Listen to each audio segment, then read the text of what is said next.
Assalamualaikum warahmatullahi wabarakatuh.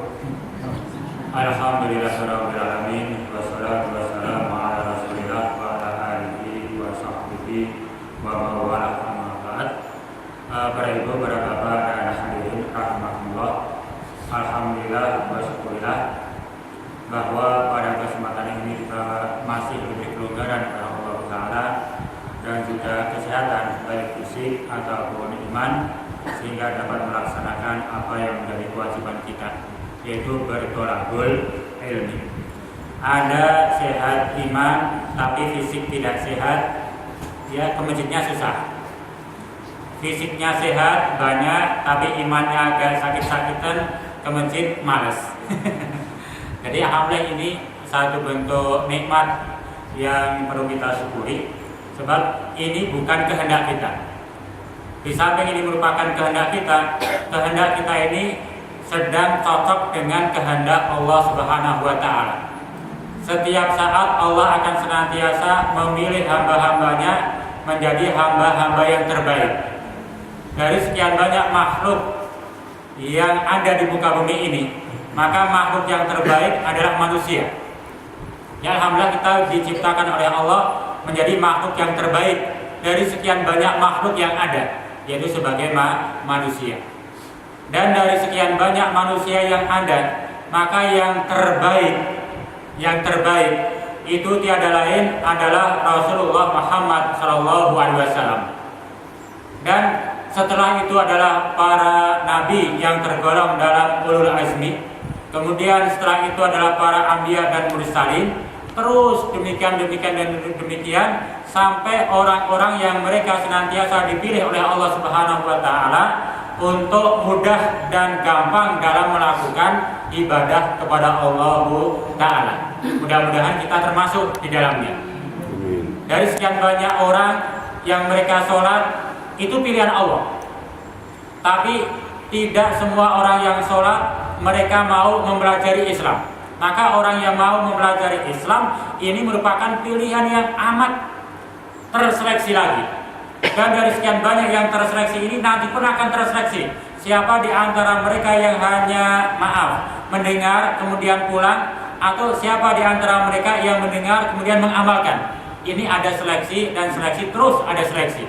Ini Allah Subhanahu wa Ta'ala yang telah menyeleksi kita semua. Ya, kita hanya berharap mudah-mudahan kita termasuk umat pilihan di hadapan Allah Subhanahu wa Ta'ala. Sebagaimana tadi disinggung, ya ini alhamdulillah merupakan satu bentuk amal. Kalau di hari-hari biasa dikatakan bahwa setelah sholat subuh berjamaah kemudian tetap tinggal di masjid dalam keadaan berzikir sampai matahari terbit, kemudian sholat 2 rakaat, maka pahalanya seperti pahala haji dan umroh yang sempurna. Dan mudah-mudahan ini di bulan Ramadan ini lebih dari itu, akan ada peningkatan, akan ada pelipat gandaan pahala-pahala itu. Maka ibarat ini umroh dan haji di bulan Ramadan, umrohnya saja itu seperti ibadah haji. Jadi umrohnya saja di bulan suci Ramadan itu nilai pahalanya seperti ibadah haji di hari selain Ramadan. Yang jelas kalau bukan Ramadan ya nggak ada haji. Jadi seperti haji pada waktu-waktu yang telah ditentukan. Nah, adapun hajinya, kalau misalkan ada haji di bulan suci Ramadan, maka kalau di bulan-bulan haji itu istilahnya pahalanya 1. Kalau di bulan Ramadan dilipat gandakan 10 kali haji.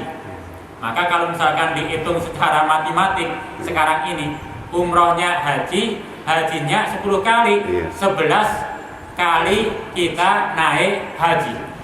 Subhanallah nih. Kamu dipikir duit udah kaya raya kita. Kalau umroh sekarang antara $24.000 sampai 29. Jadi ada yang $24.000 ada. Tapi ada juga yang masih menerima sekitar 19. Itu nanti tidurnya di hotel Melati. Di hotel Melati. Tapi walaupun hotel Melati paling hanya berapa hari sih? Yang namanya umrah paling 2-3 hari, berangkat PP 7 hari selesai. atau 5 hari selesai. Beda dengan haji sampai 40-an hari. Ya, tidur di Hotel Melati nggak apa-apa. Jangankan Hotel Melati, tidur di masjid pun bagi laki-laki nggak apa-apa. MCK siap, dapur umum siap, sudah yang penting bisa berangkat, nggak usah bawa apa-apa. Makan jangan takut. Ada satu kamar tersendiri di Masjidil Haram, di sana sedia semua makanan. Mau daging yang baru ada, daging yang kemarin ada, yang sudah matang ada, yang masih mentah ada, buah-buahan lengkap di sana itu. Itu gratis semua. Kalau tahu dan bisa ngomong. Kalau nggak tahu, nggak bisa ngomong kemana ini? Pintunya banyak sekali gitu.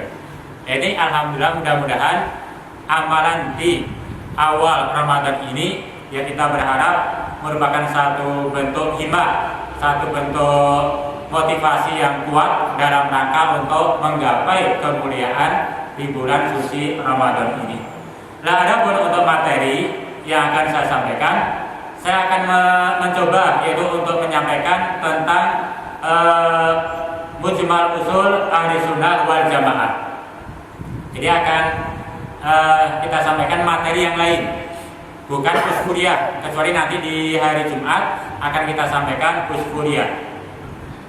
Jadi mujmal usul ahli sunnah wal jamaah artinya adalah ringkasan-ringkasan tentang pokok-pokok di dalam kita meniti agama Islam sesuai dengan manhaj atau madhab ahlu sunnah wal jamaah. Sebab yang namanya ahlu sunnah wal jamaah ini satu kalimat, satu golongan yang menjadi rebutan setiap kaum muslimin. Ada menyatakan golongan A, saya ahlus sunnah, yang B, saya ahlus sunnah, yang C, saya ahlus sunnah, terus demikian. Memang hal ini tidak salah. Yang namanya ahlus sunnah wal jamaah menjadi rebutan setiap kaum muslimin. Kenapa? Sebab Rasulullah SAW menyatakan bahwa orang Yahudi mereka akan terpecah belah menjadi 73 golongan. Orang-orang Nasara mereka akan pecah menjadi 72 golongan. Sedangkan umat ini, kata Rasul, yaitu kaum muslimin, itu akan pecah menjadi 71 golongan. Semuanya masuk neraka, kata Rasul. Kalimat semua masuk neraka artinya semua itu akan terancam masuk neraka. Illa wahidah, kecuali satu. Kecuali satu. Jadi dari 71 golongan atau cara meniti agama atau memahami agama Islam ini, 71 ini semuanya akan terancam masuk neraka kecuali satu. Ketika ditanya oleh para sahabat, ya Rasulullah, siapa yang satu ini? Jadi bukan bertanya yang 70, bukan, terlalu banyak. Para sahabat bertanya, ya Rasulullah, siapa mereka yang satu ini? Maka dalam hadis intinya adalah mereka adalah ahlu sunnah wal jamaah. Sehingga seakan-akan kalau sudah ahlu sunnah wal jamaah itu gambaran Islam yang benar. Itu gambaran Islam yang benar. Nah, nanti akan kita sampaikan tanpa melihat si A, si B dan lain sebagainya, tapi kita semua berusaha menjadi orang Islam yang meneliti agama atau memahami agama sebagai pemahaman atau sebagaimana penelitian itu para ulama-ulama ahlu sunnah wal jamaah. Dalam awal pembahasan ini akan saya sampaikan tentang satu pembahasan Shiratal Mustaqim. Ini kita awali dengan satu materi Shiratal Mustaqim. Ini kalimat yang kita tidak asing, Bu, ya. Kalimat yang memang setiap hari kita selalu mengucapkannya, yaitu Shiratal Mustaqim. Punten, kira-kira berapa kali kita mengucapkan ini? Kan sering ucapkan berapa kali sehari, semalam? Itu yang pokok saja misalkan. Masa 5 kali? Paling tidak kan kalau setiap rakaat kita membaca atau mendengar itu 17 kali kita baca. Ihdinas shiratal mustaqim. Ya Allah, berilah kami petunjuk kepada jalan yang lurus. Itu yang wajib. Belum nanti sholat sunnahnya dan lain sebagainya. Itu minimal 17 kali.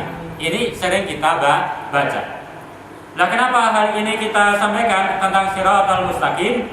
Sebab di zaman sekarang ini, zaman sekarang atau di masa-masa sekarang atau di zaman yang mendekati zaman akhir, hampir semua agama yang ada, hampir semua agama yang ada, baik yang beragama Islam atau yang tidak Islam, mereka pun akan menggunakan kata-kata Shiratal Mustaqim. Orang Islam itu jelas yang memiliki kalimat Shiratal Mustaqim. Nanti yang bukan Islam pun mereka akan menerbitkan buku-buku tentang Shiratal Mustaqim. Bahkan judulnya pun tentang namanya Shiratal Mustaqim. Maaf, istilahnya dari gereja pun akan mengeluarkan buku Shiratal Mustaqim. Nanti dari yang lain pun menuju Shiratal Mustaqim. Ini satu kalimat yang hampir semua agama nanti akan menggunakan. Dan sampai sekarang pun sudah terbukti. Banyak agama-agama lain yang menerbitkan buletin-buletin yang judul buletin adalah menuju Shiratal Mustaqim. Tapi setelah dibaca, bukan dari Islam, tapi dari non-Islam. Seakan Shiratal Mustaqim ini, merupakan gambaran satu jalan yang sangat mudah, yang lurus, yang tidak berbelok-belok, yang lempeng, yang halus sekali, tidak ada benjolan-benjolan, tidak ada lubang-lubang, yang tujuannya adalah jannah, yaitu surga. Semua agama itu akan menggunakan kalimat ini, dan ini pun sudah terbukti. Apalagi di zaman satu pemahaman pluralisme, semua agama sama. Itu kata mereka. Nah, kita nggak membahas tentang perbedaan ini, bahwa yang terpenting kita orang Islam ini harus tahu tentang Shiratal Mustaqim ini. Apalagi setiap hari kita minta kepada Allah, kalau kita tidak tahu apa itu Shiratal Mustaqim, nanti jangan-jangan minta Shiratal Mustaqim dikasih yang lain, kita nggak tahu. Maka ini kita harus tahu. Pembahasan tentang Shiratal Mustaqim, yang pertama akan kita sampaikan mengapa kita perlu membahas tentang Shiratal Mustaqim. Apa pentingnya kita membahas Shiratal Mustaqim ini? Begitu banyak alasan. Yang pertama, bahwa Allah Subhanahu wa Ta'ala di dalam ayat Al-Quran telah menyatakan, Inna Rabbi ala siratim mustaqim. Sesungguhnya Allah Ta'ala itu berada di atas jalan yang lurus ini. Ini alasan pertama mengapa kita mempelajari Shiratal Mustaqim. Allah Ta'ala sendiri itu berada di atas Shiratal Mustaqim. Itu satu. Jadi Allah Ta'ala itu berada di atas Shiratal Mustaqim. Yang kedua, termasuk Nabiullah dan para nabi, para anbiya, para mursalin, mereka pun juga berada di atas Shiratal Mustaqim. Sebab Allah berada di atas Shiratal Mustaqim, kemudian Allah memberikan hidayah, memberikan petunjuk kepada para rasulnya, supaya mereka pun berjalan di atas Shiratal Mustaqim. Sebagaimana dikatakan oleh Allah sendiri, Qul innani hadani Rabbi ila siratin mustaqim. Para nabi menyatakan, ya nabi, katakan, sesungguhnya aku telah diberi hidayah, diberi petunjuk oleh Allah, yaitu berjalan di atas Shiratal Mustaqim. Jadi Allah Ta'ala berada di atas Shiratal Mustaqim, nabi pun berada di atas Shiratal Mustaqim. Maka bagi kita kalau ingin dicintai oleh Allah, dicintai oleh Nabi, atau kita mencintai Allah dan mencintai Nabi, sama-sama kita harus berada di atas Shiratal Mustaqim. Dalam satu perahu istilahnya. kalau sedang ada banjir bandang bahwa Nabi ada di atas perahu, maka kalau kita ingin selamat ya ikut di atas perahu. Kalau kita keluar dari perahu berarti telah keluar dari jalan Nabi. Sebagaimana Nabi Nuh alaihissalam, mereka yang mengikuti Nabi Nuh dan juga Nabi Nuh ketika banjir bandang ada di atas perahu, diajak mari bagi yang selamat masuk ke dalam perahu. Istri anaknya malah keluar. Ya, tidak berada di atas Shiratal Mustaqim, artinya tidak akan selamat. Maka gambaran Allah Ta'ala berada di atas Shiratal Mustaqim, Nabi pun berada di atas Shiratal Mustaqim. Nah, kalau kita cinta kepada Allah, cinta kepada Nabi, maka menggambarkan kita pun harus berada di atas Shiratal Mustaqim. Apalagi yang ketiga, alasan mengapa kita mempelajari Shiratal Mustaqim, Allah Ta'ala pun telah memberikan pelajaran kepada kita supaya kita mengikuti, yaitu Shiratal Mustaqim itu. Dikatakan oleh Allah, wa anna hadza sirati mustaqim fattabi'uhu. Sesungguhnya ini adalah jalanku yang lurus, kata Allah. Fattabi'uhu, maka ikuti jalan yang lurus itu. Ini ada perintah, fattabi'uhu, ikuti Shiratal Mustaqim itu. Kalau dikatakan bahwa yang membawa adalah Nabi, jelas Nabi pun berada di atas Shiratal Mustaqim. Di antara ayat yang menyatakan bahwa Nabi Muhammad Sallallahu Alaihi Wasallam berada di atas Shiratal Mustaqim, misalkan dalam surah Yasin. Kira-kira apa? Ayat 1 sampai ayat yang keempat. Yasin wal Qur'anil Hakim, innaka laminal mursalin ala siratim mustaqim, innaka laminal mursalin. Sesungguhnya engkau ya Nabi itu adalah termasuk seorang rasul. Jadi Allah menyatakan, menegaskan innaka laminal mursalin menggunakan lam takkid. Betul-betul engkau ya Nabi adalah seorang rasul, kata Allah. Dan juga ala siratim mustaqim, betul-betul berada di atas Shiratal Mustaqim. Ini Allah perintahkan, fattabi'uhu, ikuti Nabi. Sebab Nabi berada di atas Shiratal Mustaqim.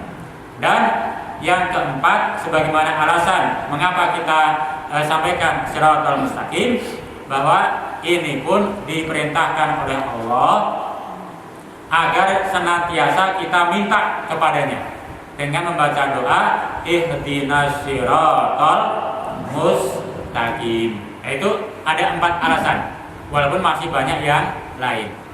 Jadi mengapa kita harus mengetahui tentang Shiratal Mustaqim atau memahami dan meniti Shiratal Mustaqim?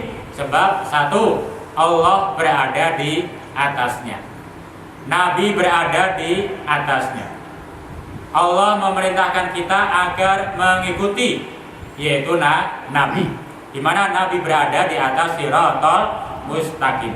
Dan Allah pun memerintahkan kita agar kita selalu meminta supaya diberi hidayah atau petunjuk, yaitu menuju kepada Shiratal Mustaqim. Yaitu alasan. Kemudian yang kedua yang perlu kita sampaikan, apa itu Shiratal Mustaqim? Nanti apa itu Shiratal Mustaqim? Hanya sebelum ini kita masuk yang kedua, ya nggak ada salahnya supaya tidak ngantuk. Yang pertama dulu, tadi ada 4 alasan. Mungkin ada pertanyaan, mangga kita jatah berapa menit? Sedikit saling sharing itu lebih baik daripada kita sampaikan semua sudah siap-siap pertanyaan. Yang nama juga al-insan. Al-insan itu dari kata nasyun, lupa. Waduh, mau tanya apa tadi? Udah lupa dah, nggak usah tanya lah. Kalau ada pertanyaan dulu, mangga. Kita santai saja. Yang saya jawab Ustaz. Shiratal Mustaqim itu kan ibaratnya kan termasuk dalam kalimat Al-Fatihah yang ayat ke-7 ya. Ihdinas siratal mustaqim. Kemarin kan udah dijelaskan keutamaan tentang surat Al-Fatihah. Yang pertama kan umul kitab, yang kedua rupiah gitu. Nah, yang saya ingin tanyakan, sebaik-baiknya doakan alhamdulillah dalam arti Al-Fatihah gitu. Setelah saya pelajarin waktu di buku tafsir itu Alhamdulillahirabbil alamin arrahmanirrahim maliki yaumiddin. Nah, setelah maliki yaumiddin itu terus kita bisa ini berdoa apa yang kita mau, terus setelahnya ihdinas siratal mustaqim. Apakah dibolehkan begitu? Bukan dianjurkan berdoa, tapi 3 ayat yang pertama itu adalah untuk hambaku, iya, ya. Untuk hambaku. Kemudian setelah ayat keempat itu ada pembagian, separuh untuk hambaku, separuh untuk aku. Iya, Nah, kemudian 5, 6, 7 itu adalah milik Allah. Artinya apa yang diminta oleh hambaku, aku akan berikan. Iya. Dan permintaan yang sangat agung dalam ayat ini adalah ihdinas siratal mustaqim siratal ladzina an'amta 'alaihim ghairil maghdubi 'alaihim waladdallin. Itu permintaan. Jadi hambaku minta ini, aku pun akan berikan. Maka nanti akan kita sampaikan cara untuk mendapatkan hidayah ini. Tapi itu sebaik-baiknya doa itu. Iya. Bukan sebaik-baiknya doa. Dalam ayat ini memang yang diajarkan doa yang lebih pantas diminta oleh hamba adalah ihdinas siratal mustaqim. Kita lanjutkan dulu. Apa itu siratal mustaqim? Dalam beberapa ayat Al-Quran, nanti kita ambil pengertian dari per ayat. Kalau di dalam surah Yasin ayat-ayat yang ke-60 Anda disebutkan alam ahad ilaikum ya bani adama alla ta'budu syaitan, kemudian innahu lakum aduwwum mubin wa ani buduni hada siratum mustaqim. Jadi jangan menyembah setan, tapi sembahlah hanya kepadaku. Itulah jalan yang lurus. Nah, dari ayat ini memberikan gambaran yang namanya siratal mustaqim adalah semata-mata hanya menyembah Allah Ta'ala dan tidak menyembah kepada syaitan. Jadi kalimat menyembah yaitu mentaati, mentaati, mematuhi, hanya taat kepada Allah, beribadah kepada Allah dan tidak taat kepada syaitan. Itu namanya siratal mustaqim. Benar, kira-kira kita masuk dalam kalimat siratal mustaqim tidak nih? Maka kita koreksi diri kita. Tadi dalam surah Yasin adalah yang namanya siratal mustaqim itu semata-mata hanya nyembah Allah, taat kepada Allah dan tidak taat kepada setan. Bisa dipahami Bu ya? Bisa. Kita koreksi misalkan ketika Allah Subhanahu wa taala memerintahkan kepada kita untuk infak, untuk sedekah. Kira-kira taat tidak? Tapi di samping Allah memerintahkan kita agar infak, agar sedekah, setan pun juga memerintahkan kepada kita. Oh jangan infak, jangan sedekah, nanti fakir, miskin kamu. Untuk apa infak, untuk sedekah? Makan saja kurang kok. Dan sekarang yang mau ditaati yang mana?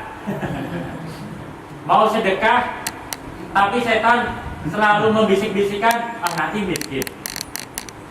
Kalau Sambil Mansur mau sedekah itu kantongan masuk lagi, keluar. Ya. Kira-kira yang mana ini? Kalau kita yang mana? Kalau kita berada di atas siratal mustaqim, maka tidak ada ragu-ragu. Allah perintahkan sedekah, Allah perintahkan infak, dan kita ada. Dah, Bismillah. Yang merah. Itu mudah sekali. Gitu. Orang yang mudah seperti ini, itu namanya adalah dia berada di atas siratal mustaqim. Ini namanya jawad atau jud, memiliki sifat dermawan sekali. Itu artinya dia berada di atas siratal mustaqim. Sekarang kita teliti, punten. Terkadang di antara kita kalau mau sedekah, ambil, mau digeret keluar, masuk lagi. Mau keluar, masuk lagi. Hanya main tarik. Nah ini artinya siratal mustaqimnya itu mungkin baru setengah-setengah. Keluar masuk, atau akhirnya keluar, itu masih setengah-setengah. Masih ada taat kepada Allah, masih ada jiwanya, tapi dia pun masih ada sedikit taat kepada setan. Masuk lagi. Allah katakan infak, mau ditarik, berat sekali. Setannya miskin, masuk lagi. Nah kita kayaknya yang kedua ini Bu ya. Yang kedua ini kayaknya kita ini. Tapi itu keluar nanti juga. Kalau merah zaman sekarang masih bagus, zamannya dulu merah hanya 100 perak. Tapi bagus kalau memang walaupun merah kecil tapi yakin bismillah. Yakin betul. Itu namanya dia berada di atas siratal mustaqim. Itu hanya contoh. Contoh yang lain misalkan Allahu Akbar, panggilan sholat. Hayya 'alas sholat. Kira-kira masjid sinetron, masjid berita, masjid bola, sekarang bola. Kalau udah yakin ini udah 5 menit lagi mau adzan, bismillah siap-siap, itu artinya dia berada di atas siratal mustaqim. Tapi kalau masih ada masjid bola, masjid berita, masjid sinetron, itu masih setengah-setengah. Apalagi kalau sudah Allahu Akbar sampai qad qamatis shalah, masih nangkrangin bola, itu artinya dia lebih taat kepada itu belum betul-betul berada di atas siratal mustaqim. Itu contoh gitu. Contoh. Jadi hanya contoh yang konkret lah. Jadi yang namanya siratal mustaqim, apa itu siratal mustaqim? Gambarannya demikianlah gampangnya. Maka mangga kita koreksi diri kita masing-masing. Kita selalu minta kepada siratal mustaqim, tapi jalan kita menuju kepada sirat-sirat yang lain, yaitu as-subul. Jadi kalau bahasa Arabnya as-subul, yaitu jalan-jalan yang lain. Artinya jalan-jalan yang sesat. Kenapa? Ketika Rasulullah menggambarkan tentang siratal mustaqim, bicara tentang siratal mustaqim, Rasul memberikan gambaran di atas tanah, jalan yang lempeng lurus ke atas. Jadi jalan lempeng ke atas, kemudian di atasnya adalah al-jannah. Jadi jalan yang lurus ini, lempeng ini, mudah ini, tujuan yang intinya adalah surga. Itu gampangnya demikian. Tapi di samping kanan kiri jalan ini, itu ada gang-gang kecil yang di sana tertutupi dengan kelambu-kelambu yang samar. Punten kelambu-kelambu yang samar, kumaha? Tirai-tirai yang samar. Jadi kalau ke masjid di kanan kiri, waduh kayaknya mampir sedikit enak nih. Iya, ngobrol dulu. Mampir kiri sedikit, waduh. Akhirnya nggak sampai-sampai kepada surga. Kenapa? Terganggu oleh gang-gang kecil sebelah kanan ataupun sebelah kiri. Nah, gang-gang itu bisa jadi ya tadi ada bola, ada ini, ada itu dan lain sebagainya. Memang berat tantangannya. Tapi walaupun berat, kita diperintahkan oleh Allah agar selalu meniti yaitu siratal mustaqim ini. Itu gambaran secara ayat. Nah, ada pun dalam surah yang lain, misalkan surah Al-Fatihah sendiri, apa itu siratal mustaqim? Siratal mustaqim adalah jalannya para orang-orang yang telah diberi nikmat oleh Allah. Jadi yang kita minta ihdinas siratal mustaqim siratal ladzina an'amta 'alaihim. Jalan yang lurus itu adalah jalannya orang-orang yang telah Engkau beri nikmat ya Allah. Kira-kira siapa Bu ya? Pak, yang diberi nikmat oleh Allah. Nanti diterangkan dalam surah An-Nisa ayat ke-69. Jalan orang-orang yang diberi nikmat oleh Allah, mereka adalah para nabi, para siddiqin, para syuhada, dan para sholihin. Itu orang-orang yang telah Allah berikan nikmat. Sehingga kalau kita minta, ya Allah, tunjukkan kami jalan yang lurus, yaitu jalannya orang-orang yang telah Engkau beri nikmat, ya kita ikuti para nabi, kita ikuti para siddiqin, kita ikuti para syuhada dan sholihin. Di antara sifat mereka, mereka memperhatikan ilmu dan ada himmah. Para nabi, para siddiqin, para syuhada dan sholihin, mereka memiliki ilmu dan ada kemauan. Itu intinya di sana. Ini namanya dia berada di atas as-siratal mustaqim. Bukan jalannya al-maghdub. Al-maghdub yang engkau murkai. Siapa? Mereka adalah Yahudi. Di dalam tafsir nanti itu adalah ya Yahudi. Kenapa Yahudi termasuk al-maghdub? Sebab Yahudi ini orangnya pintar-pintar.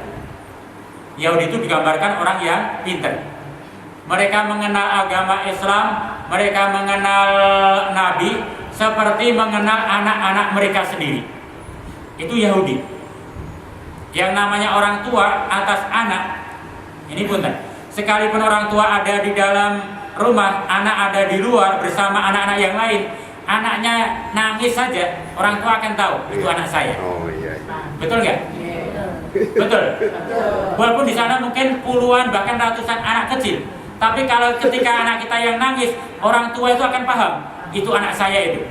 Jangankan nangisnya, jalannya pun itu anak saya itu. Betul Bu ya? Itu betul-betul mengenal orang Yahudi itu. Siapa Rasul, apa yang dibawa oleh Rasul, itu amat sangat mengenal. Itu gambaran Yahudi.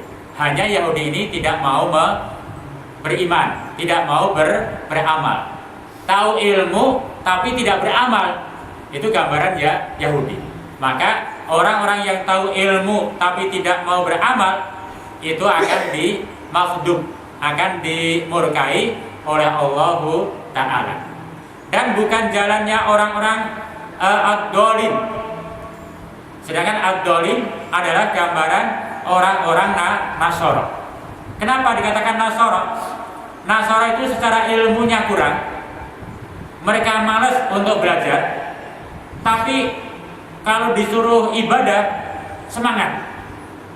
Semangatnya, ibadahnya semangat, ilmunya kurang. Akhirnya bukan Allah yang disembah, Nabi Isa yang disembah-sembah. Oh, saking semangatnya. Saking semangatnya. Makanya mangga kita supaya berada di atas siratal mustaqim, ilmunya ada, amalnya pun mengikuti. Atau sebaliknya, kalau sudah beramal, dari dulu sudah sholat, sholatnya kenapa? Ya nggak tahu, pokoknya sholat dari dulu udah begini sholat. Nah itu jangan, nanti kayak Nasoro, semangatnya ada, ilmu nggak ada. Maka kalau kita sudah sholat, alhamdulillah, maka harus diiringi dengan ilmunya. Sedikit demi sedikit kita belajar.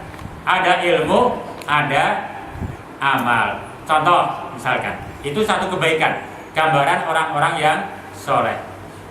Kita gambarkan contoh yang konkret, misalkan ketika takjil aja lah, bener nggak?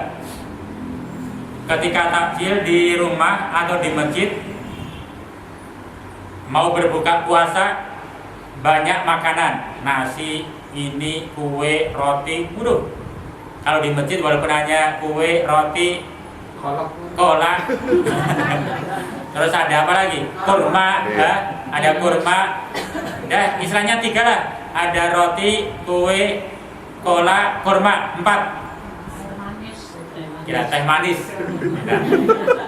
Ada 5.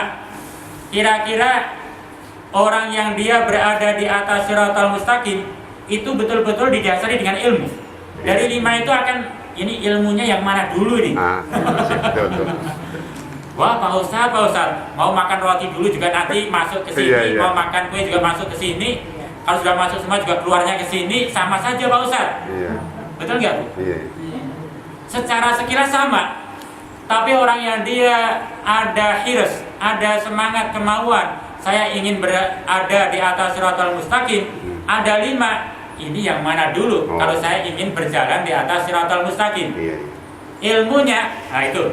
Ilmunya Rasul itu lebih senang kalau berbuka itu diawali dari kurma. Ya kurma dulu, mau roti dulu, nanti sama Pak Ustadz, dimakan masuk keluar sama saja.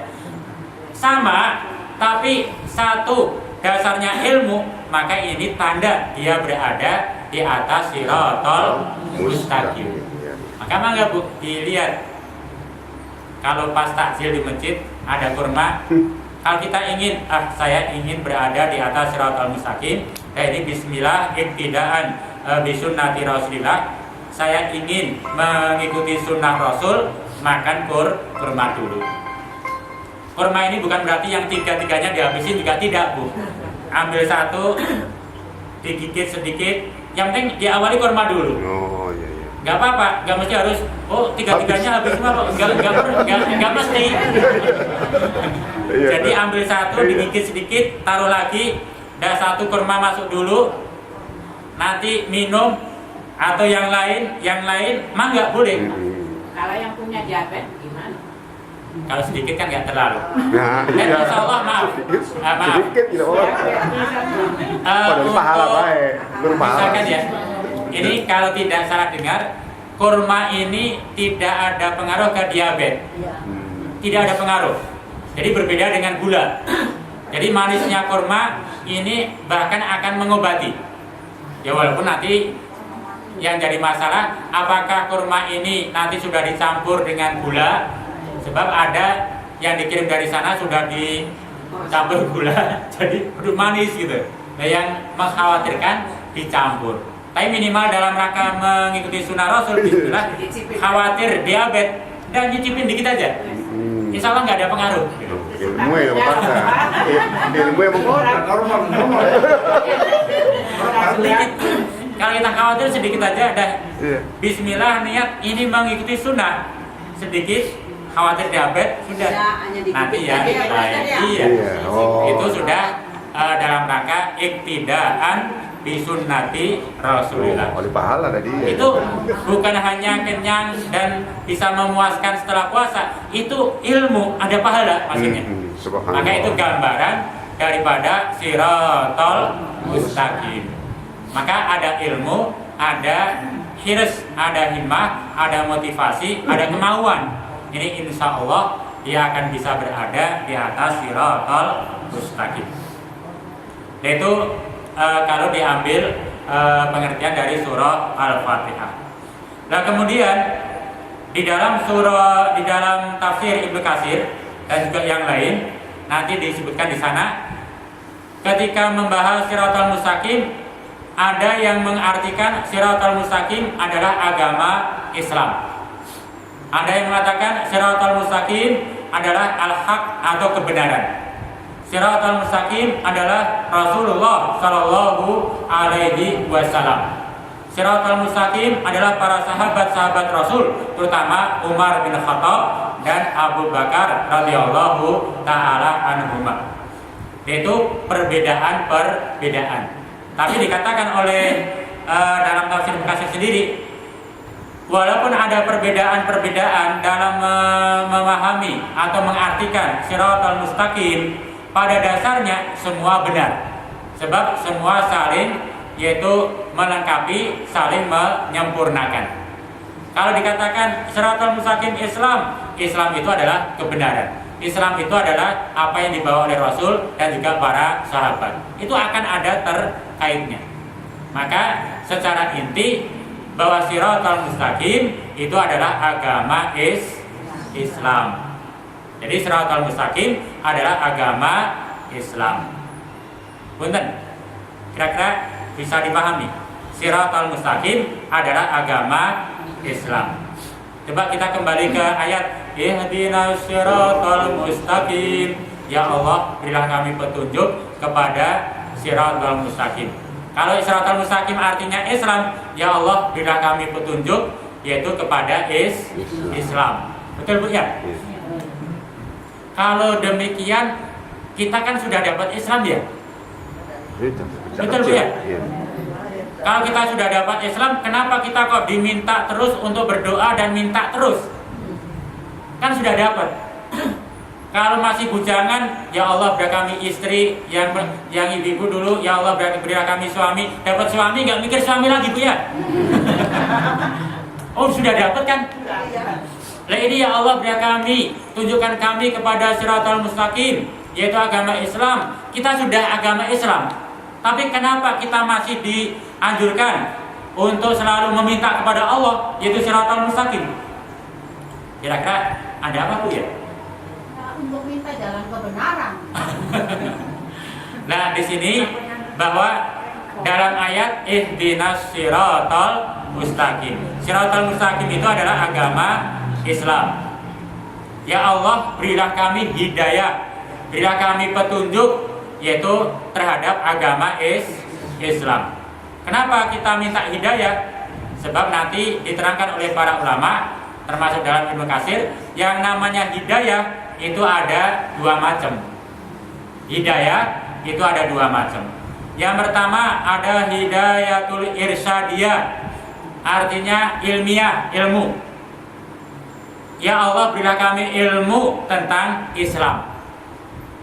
Itu selalu minta ilmu kepada Allah tentang Islam sehingga sampai sempurna. Kalau digambarkan tentang Islam untuk dipelajari, Islam itu ibarat hutan belantara, luas sekali. Sementara kita itu berada dalam satu ujung. Kita nggak tahu, aduh isinya apa ini hutan ini, nggak tahu. Maka kita minta kepada Allah supaya diberitahu isinya apa hutan ini. Oh jangan-jangan hutan, kita gambarkan hutan yang namanya mungkin Masjid Istiqlal. Maka ibu yang sudah di Masjid Istiqlal, Istiqlal yang begitu luas, yang tidak begitu luas, kita masuk dari satu pintu, kita belum tentu tahu semuanya.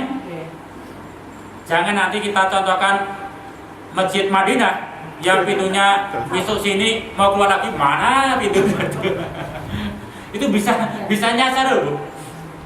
Madinah yang pintunya sampai puluhan, masuk dari sini mau keluar lagi bingung gitu, kemana, bisa-bisa nyasarnya ke selatan sana.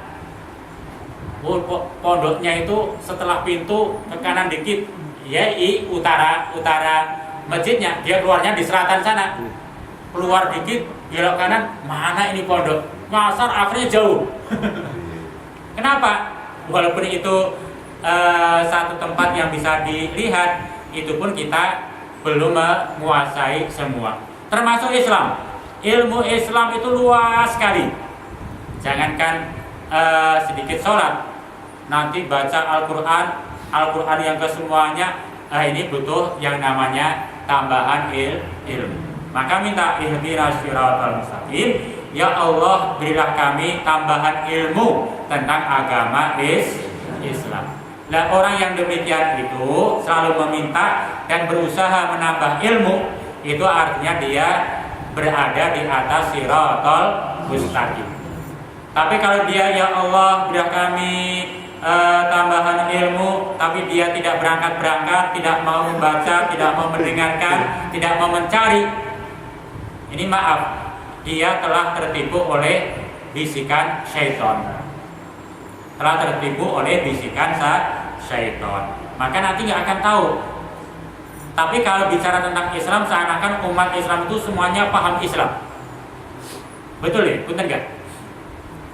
Kalau bicara tentang Islam, semua orang Islam itu seakan-akan paham Islam.